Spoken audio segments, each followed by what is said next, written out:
אוי, זה משהו. זה מחנה שבויים מצריים. היה שם שדה תעופה מצרי. היחידה שלנו הייתה צריכה לתפוס את שדה התעופה של אל-עריש. ואז נושא התובלה שלנו, שהביאו ציוד וכל זה ללקוחות שכבשו את סיני. ובצד, על יד שדה התעופה, היה אנגר כזה מוקף עם שקי חול, ושם היה מחנה שבויים. אני לקחתי את המצלמה למחנה שבויים, הלכתי לבד. והחבר'ה שלנו, משטרה צבאית מורידה אותם, מכות וטח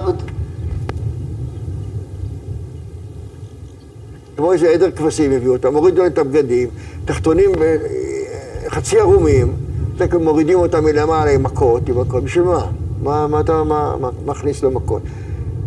הם אמרו, קללו אותך, למה לקות? מי היה מתעלל? האלה, הממצדיקים. לא הלוחמים עצמם. תקום, שכב. קום, קפוץ, פול, שכב. עכשיו יגיד לו, קום שב. איזה שב, שכב. והמסכן הזה שמן בקושי עזר טרח, אם הוא לא יקבל מכה, הבא לי מעלה. הייתי במדים, צילמתי, מה? סתם, כמו בבעל חי לא מתעללים ככה. אגב, ניגש הקצין המצרי, וניגש לחייל, עושה לו ככה, תראה, מנגב לו ככה את הפה. מצא חן בעיניי. אמרתי יפה, בני אדם.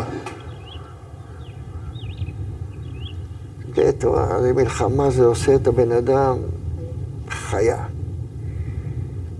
בתור צופה מהצד ומחזיק מצלמה, אני לא התערבתי, לא אמרתי שום דבר. לא התערבתי, זה לא תפקיד שלי.